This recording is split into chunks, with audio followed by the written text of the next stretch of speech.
और कानपुर में सीएमओ की कुर्सी को लेकर विवाद के बाद अब शासन ने निलंबित सीएमओ को पद से हटा दिया है और नए सीएमओ की नियुक्ति कर दी है। सरकार की ओर से जारी लेटर में साफ कहा गया कि निलंबित सीएमओ डॉक्टर हरिदत्त नेमी से किसी भी दस्तावेज पर दस्तखत नहीं कराए जाए।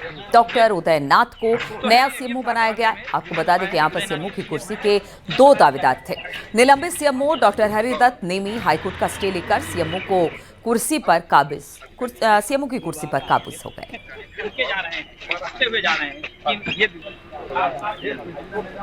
कानपुर में सीएमओ यानी मुख्य चिकित्सा अधिकारी की सीट हॉट सीट है। यहाँ हरिदत्त नेमी पूर्व में सीएमओ थे जो विवादों में फंसे, जिसके बाद उन्हें यहाँ से निलंबित कर दिया गया और उदयनाथ को यहाँ पोस्ट कर दिया गया। इस दौरान वो हाई कोर्ट चले गए और हाई कोर्ट से एक डायरेक्शन लेके चले आए, जिस दौरान उदयनाथ अपने कक्ष में नहीं थे। उसी दौरान वो आदेश की कॉपी लेकर कक्ष में जाकर बैठ गए। इस बात से अनजान उदयनाथ जब कक्ष में घुसे तो उनके होश फाख्ता हो गए, तो उन्होंने भी अपनी कुर्सी बगल में लगा दी। इतनी तू मैं हुई कि चकेरी थाने की पुलिस बुलानी पड़ी और वो पूरे दिन चर्चा में बना रहा। उसके नेक्स्ट डे तख्ती हटाई गई उदयनाथ की और पूर्व जो नेमी सीएमओ थे उन्होंने अपनी तख्ती लगा दी। एक बार फिर से पुलिस पहुंची और हरिदत्त नेमी को वहां से हटाया गया।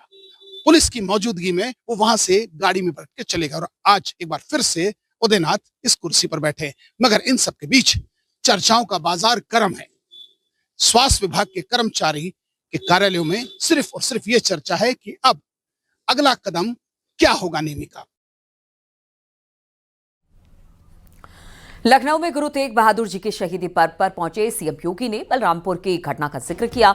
मुख्यमंत्री योगी ने बताया कि अवैध धर्मांतरण में बलरामपुर में बड़ी कार्रवाई को अंजाम दिया गया। अवैध धर्मांतरण के लिए बाकायदा रेड भी तय किए गए थे और इसी को लेकर सीएम योगी ने ये बड़ी बात कही।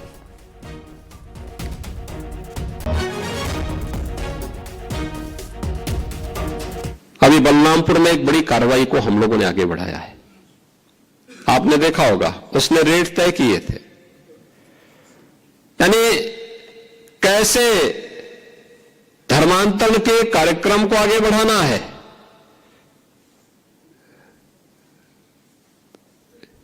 हिंदुओं में, ब्राह्मण में, क्षत्रिय में, सिखों में, अन्य ओबीसी जातियों में, अनुसूचित जाति जनजाति के लोगों को कैसे धर्मांतरित करना, सबके रेट उसने तय किए हुए थे।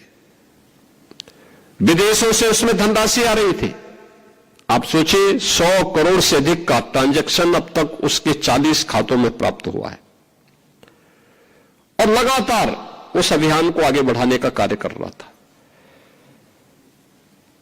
एक लोग किस रूप में देश का स्वरूप बिगाड़ने का काम कर रहे हैं। परिस्थितियां बदली हैं, उद्देश्य उनका वही है जो उस समय था। हां, काम का तरीका उन्होंने बदला है।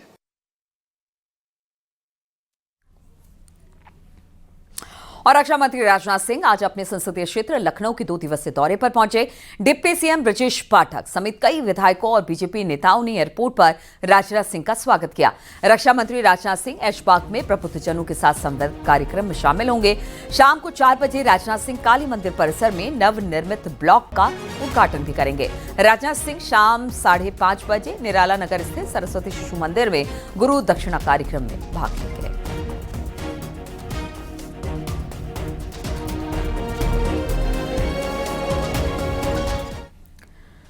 अलीगढ़ में एक युवक ने जहर खाकर अपनी जान दे दी। बताया जा रहा है कि शादीशुदा जिंदगी में मानसिक तनाव और अकेलेपन के चलते उसने जहरीला पदार्थ खाकर आत्महत्या कर ली।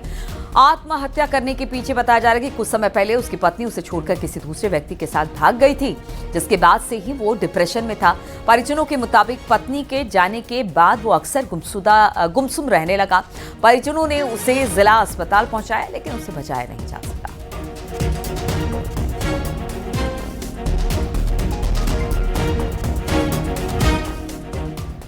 मेरठ में सड़क के हादसे में 2 लोगों की मौत हो गई। यहां ट्रैक्टर और बाइक में जोरदार टक्कर हो गई।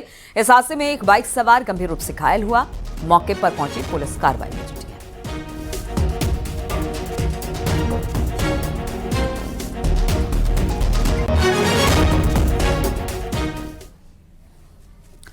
अमरोहा में दिल्ली से लखनऊ जा रही रोडवेज बस में आग लगने से अफरा तफरी मच गई। बस गजरौला के नेशनल हाईवे 9 के किनारे एक होटल पर जाकर रुके तो उसमें आग लग गई। ड्राइवर ने आग को होटल के पानी के पाइप से बुझाया। पहले बस में सवार 30 करीब सवारियों को उतारा गया और उसके बाद बस ड्राइवर ने आग पर काबू पाया।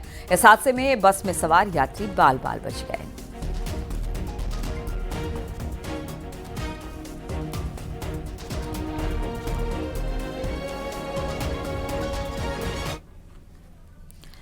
वाराणसी से आई जीएसटी विभाग की टीम ने महाराजगंज के नौतनवा इलाके में एक घर में छापेमारी की। टीम ने एक युवक से करीब 2.5 घंटे तक पूछताछ की। जांच के बाद जीएसटी की टीम ने उसे वाराणसी दफ्तर में पेश होने को कहा। आरोप के मुताबिक भारत से इलेक्ट्रॉनिक सामान, पेंट, कपड़ा, मशीनरी सहित दूसरे सामान फर्जी जीएसटी बिल बनाकर नेपाल में भेजा जा रहा था।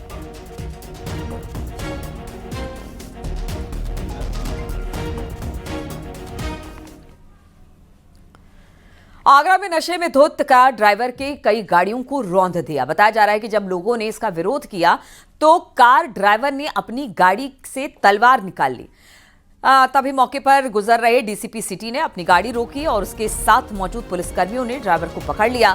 थाना ताजगंज क्षेत्र के फतेहाबाद रोड की घटना, जहां दिल्ली नंबर की एक कार का ड्राइवर नशे में धुत होकर गाड़ी चला रहा था। बेकाबू कार ने रोड पर खड़े कई गाड़ी को अपने चपेट में ले लिया और फिर जब लोगों ने विरोध किया तो ड्राइवर ने कार में से तलवार निकाल ली। इसके बाद रोड पर भगदड़ मच गई। मौके पर डीसीपी सिटी सोनम कुमार अपनी एस्कॉर्ट के साथ निकल रही थीं और इसके बाद उन्होंने अपनी गाड़ी रुकवाई। उसके बाद आरोपी कार ड्राइवर को गिरफ्तार कर लिया गया।